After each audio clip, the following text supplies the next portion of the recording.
పోసాని కృష్ణమురళి గారు ఉన్నారు. For example మన అనిల్, బోరుగడ్డ అనిల్ అని చెప్పి, సరే బోరుగడ్డ అనిల్ మీ పార్టీకి సంబంధించిన బోరుగడ్డ అనిల్కి మాకు సంబంధం లేదు, క్లియర్గా చెబుతున్నాం. పోసాని కృష్ణమురళి గారు మా ప్రభుత్వంలో ఫిలిం డెవలప్మెంట్ కార్పొరేషన్ చైర్మన్గా పనిచేశారు.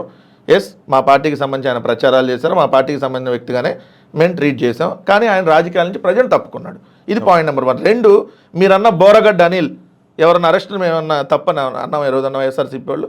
మీరు అరెస్ట్ చేసి ప్రాబ్లం అది కాదు. ప్రాబ్లం ఈ విషయంలో బోరుగడ్డ అనిల్లో మీరు అనలే, పార్టీకి సంబంధం లేదు, నేను కూడా ఒప్పుకుంటా. కానీ ప్రాబ్లం ఏమవుతుందంటే అంత పెద్ద పెద్ద మాటలన్నాడు. నేను ఒక్క ఛాన్స్ ఇస్తే నాకు జగన్మోహన్ రెడ్డి గారు ఏదో లేపేస్తా ఏదో అన్నాడు ఎవరినో. ఇంత పెద్ద మాటలు అంటే మీరు అధికారంలో ఉన్నప్పుడు మీ పార్టీ వాడు కాదు, మీకు సంబంధం లేనప్పుడు అట్లీస్ట్ అరెస్ట్ చేయలేకపోయారా? ఎవడన్నా కంప్లైంట్ ఇచ్చి అరెస్ట్ చేయించుకోవాలి. కానీ కాదండి, దారిని పోయేదాన్ని సోషల్ మీడియాలో మీరు ఇప్పుడు వీడియో చేస్తున్నారు. మన వీడియో కింద మిమ్మల్ని తిడితే అమనా బూతులు పెట్టేవాళ్ళు ఉంటారు, నన్ను తిడితే అమనా బూతులు పెట్టేవాళ్ళు ఉంటారు.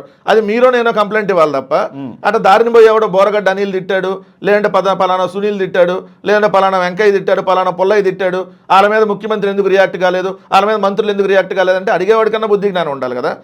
మీకు మనోభావాలు దెబ్బతిన్నాయి, మిమ్మల్ని తిట్టినప్పుడు వెళ్ళి పవన్ కళ్యాణ్ డీజీపీ గారికి ఫోన్ చేయాలిగా, లేదు హోంమంత్రి గారికి ఫోన్ చేయాలిగా. మహిళా హోంమంత్రి గారు ఉన్నారు ఆ రోజు కూడా, ఎవరు ముందు సుచరిత గారు ఉన్నారు, దాని తర్వాత వనిత గారు ఉన్నారు. సో వాళ్ళందరికీ ఫోన్ చేసి నన్ను ఇట్లా తిట్టారు, మీరు యాక్షన్ తీసుకోండి అని అనాలి కదా. లేదు, ప్రైవేట్ కేసు అయినా వేయచ్చుగా కోర్టులో. సో మీరు బాగా తిట్టింది బాగా ఆ రోజు ప్రజల్లోకి ఇంకా వెళ్ళాలని, దాన్ని రాజకీయంగా వాడుకోవాలని మీరు ఆ రోజు ప్రయత్నించారా?